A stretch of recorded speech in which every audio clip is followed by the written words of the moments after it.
Fala galera, beleza? Então, eu sou o Jonathan, eu sou advogado e investidor e estou aqui para compartilhar com vocês um pouco aí da minha experiência, meu conhecimento em relação a alguns assuntos, né? E esse vídeo ficou muito bom porque ele vai mostrar para vocês aí que vocês estão sendo manipulados e influenciados por um lunático aí na Bolsa de Valores. Então, tome muito cuidado com isso e vamos embora pro vídeo aí para você descobrir como não ser influenciado aí por esse maníaco lunático aí na Bolsa de Valores.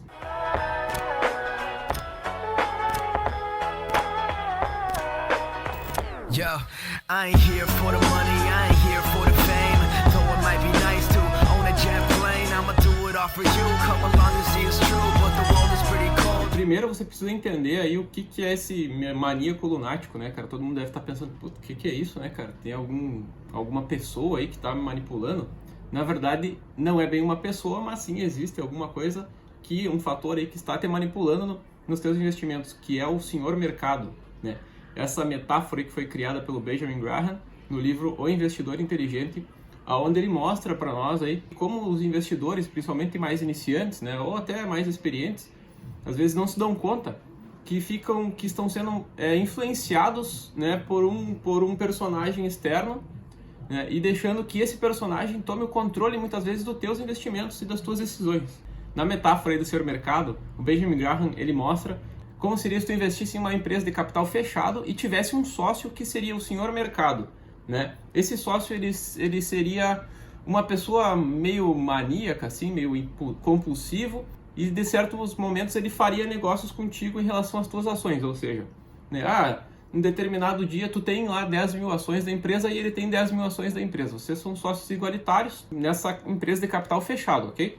Então, esse senhor mercado, ele é meio bipolar, né? E aí, o belo dia lá, o dia tá meio ruim, tá meio fechado, assim. E o senhor mercado acorda de manhã e resolve que ele vai vender 1000 ações dele a R$5. Porque, né, ele não tá muito bem e tal, tá meio, sei lá, né? Aquele dia chato, sabe? E daí, beleza, né? Você vai lá e compra as ações dele por R$5, porque, na verdade, cada ação dessa empresa valeria 500, né? Uma ótima oportunidade. Vai lá e compra, fechou, beleza. E aí passam-se uns dias e o senhor mercado já está mais animado com a empresa e tal. Então ele vai lá e fala, olha, eu quero te comprar as 1000 ações de volta aí, eu vou te pagar 5 mil cada uma. Uau! O cara é louco mesmo, né, velho? E então ele vai lá e te compra as ações por 5 mil, sendo que elas valeriam 500. Porque a empresa vale 500. Beleza. Tu fez um ótimo negócio, tu comprou as ações a 5 mil e vendeu, assim, quer dizer...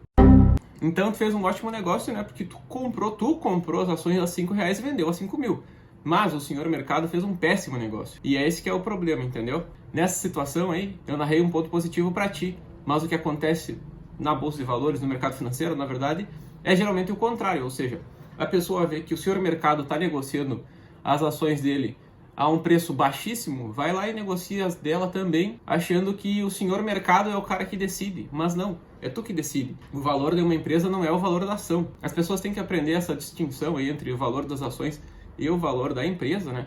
E reconhecer que às vezes a Bolsa de Valores não está tão acertada e você não precisa fazer nada, é só aguardar, né? E o senhor mercado vai negociar ali as ações talvez a um preço mais baixo ou a um preço muito mais alto. Enfim, né? Tu não precisa entrar nesse jogo, né, entrar nessa onda e ser influenciado por isso. E como que tu faz para não ser influenciado aí pelo senhor mercado na prática? Vamos lá, 5 aspectos que você precisa tomar muito cuidado para não ser influenciado e não acabar perdendo dinheiro em investimentos. O 5º aspecto é a corretagem. Você tem que tomar muito cuidado com corretagem. Todo mundo fala sempre sobre a corretagem e tem aquela estimativa de 2%, que tu não pode pagar mais que 2% de corretagem. E quanto mais tu negocia, mais tu compra e vende, mais tu tá pagando de corretagem. Então isso é uma desvantagem enorme para o investidor. Por exemplo, se tu paga R$10 de corretagem no teu corretor e vai negociar ali num dia R$500, tu vai pagar 2% desses R$500 em corretagem, né? Digamos aí que em um ano a rentabilidade média de uma carteira é de 10% a 20% com bastante otimismo, né? Então tu vai perder 2% desses 10% ou 20% e isso já representa aí um percentual bem importante nessa rentabilidade anual. Então, né, tu tá perdendo ali, tu tá abrindo mão de um percentual importante, considerando um período de um ano, né, para fazer uma negociação às vezes que nem é tão importante, né? Então fica a dica, menos negociações, quanto menos tu negociar as ações, mais interessante é no longo prazo O quarto aspecto é as expectativas, né? A gente vê aí muitas pessoas investindo no mercado de ações agora e já começam com umas expectativas altíssimas, né? Não apenas em relação à rentabilidade, as pessoas estão entrando agora, 2019, 2020, e estão pensando, putz, eu vou ganhar aqui 30% no ano, todos os anos, daqui 5 anos eu vou ter tanto, não sei o quê. Vai com calma, vai com calma. Se tu olhar a rentabilidade passada, né?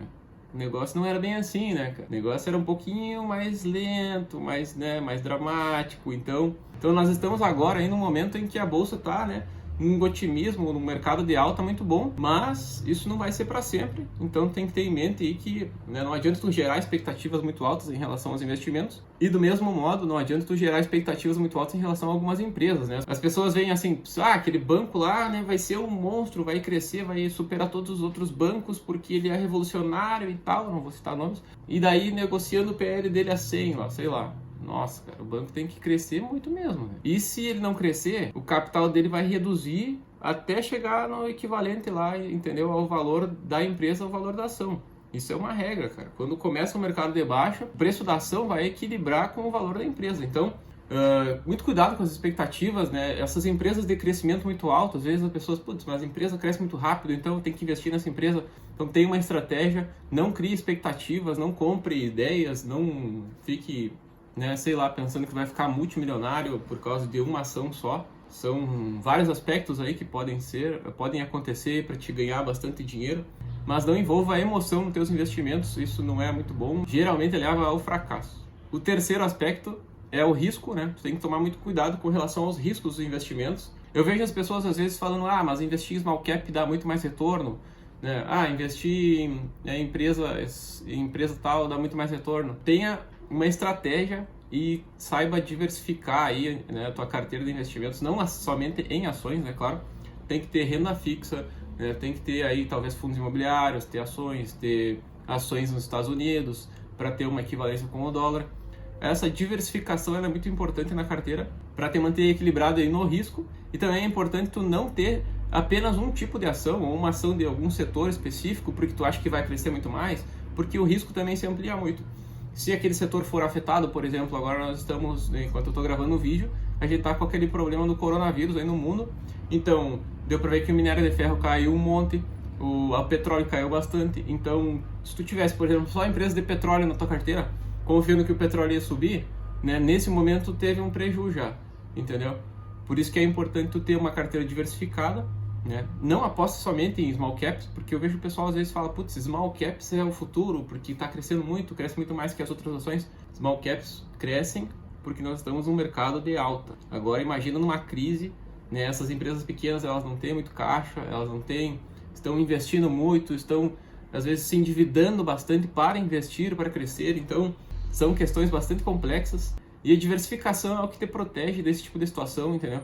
Precisa estar diversificado, não pense que tu é o Cristóvão Colombo que descobriu a América, né? Porque não, cara, existem muitos profissionais, pessoas que dedicam 24 horas do seu dia, né, para estudar investimentos, e ainda assim essas pessoas não fazem isso, né, de achar que descobriram a América. Então tenha um pouco de humildade também para reconhecer que a gente não é também, às vezes, né, o super-homem, e que é melhor manter a média. O segundo aspecto aí é os impostos, e eu acho que aí os impostos eles também têm uma certa relação com o volume de negociações que tu faz, ou seja, quanto mais tu compra e vende, mais impostos tu paga, né? As ações elas têm aquela isenção até 20 mil reais, mas, por exemplo, fundos imobiliários não tem, né? Se tu tiver renda fixa também é uma escala progressiva, ou seja, quanto mais tempo tu ficar com a renda fixa, com investimento em renda fixa, menos imposto tu paga, e por isso é mais interessante tu não ficar negociando toda hora, né? Fundos imobiliários é sempre um imposto fixo, então se teu objetivo é longo prazo, é mais interessante tu manter aquele investimento do que tu ficar vendendo ele para realizar lucro, por exemplo, né? Se tu vai reinvestir o dinheiro no mesmo negócio, no mesmo fundo ou na mesma ação, né? Não faz muito sentido tu pagar imposto, né? Bom, Bolsonaro vai agradecer, é claro, mas não faz sentido tu ficar pagando imposto, vou realizar o lucro aqui, nossa, esse fundo imobiliário aqui subiu 20%, vou vender ele para realizar o lucro e vou investir de novo.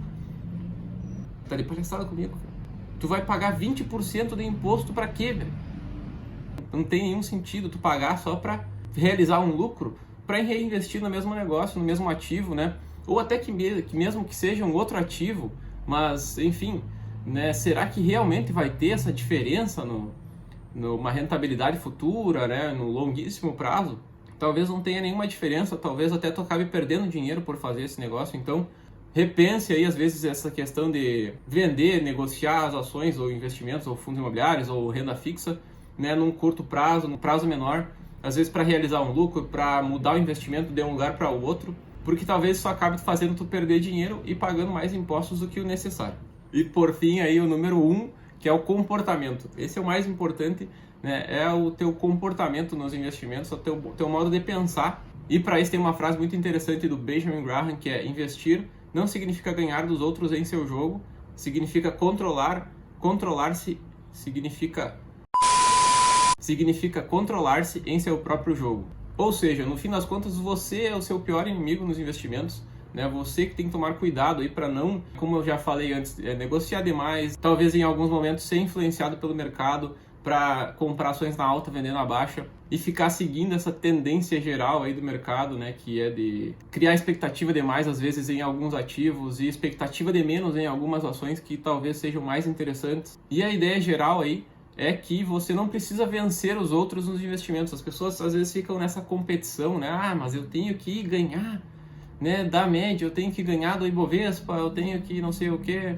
Eu tenho que ganhar do meu vizinho ali que fez 10% no ano. Só que, cara, nada disso faz sentido, né? O que é importante é tu ter a tua estratégia e o teu objetivo bem definido e saber onde que tu quer chegar. Se o teu objetivo é, por exemplo, uma aposentadoria, se o teu objetivo é uma independência financeira, então traça aí uma linha e segue o caminho que tu precisa para chegar no teu objetivo e não se preocupar aí com o objetivo dos outros ou, né, em vencer uma média que no final das contas não vai importar de nada. Bom, galera, essa é a mensagem que eu queria passar para vocês hoje, né?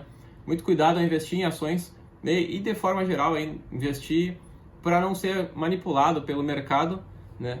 Pelo esse lunático aí, maníaco e bipolar, que vai acabar fazendo tu perder dinheiro aí no longo prazo. E eu acredito que não seja o teu objetivo, né? Não é o de ninguém. Fica os créditos aí ao Benjamin Graham e ao livro Investidor Inteligente. Quem não leu esse livro, eu recomendo muito que leia. É um livro fantástico aí para quem pretende investir ou já está investindo. Ele te dá insights aí importantes, é um livro que compartilha o conhecimento de investidores de longo prazo que tiveram muito sucesso, então eu acredito que é muito importante a leitura desse livro. Muito obrigado aí para você que assistiu. Deixa o seu curtir aí, por favor, para ajudar aí o vídeo a subir mais no YouTube. Deixa um comentário também aí, o que tu achou desses 5 aspectos, se tu acha que tem mais dificuldade com algum deles ou não, se tu já reconheceu isso, né, e já está aplicando na prática aí nos seus investimentos. E compartilhe esse vídeo, se puder, nas redes sociais, Facebook, Twitter, Instagram. Ajuda aí a que esse vídeo seja divulgado à maior parte das pessoas, porque é realmente importante que as pessoas saibam, né, sobre esses aspectos e tomem cuidado para não perder dinheiro aí no momento de investir. Valeu, galera, e nos vemos no próximo vídeo.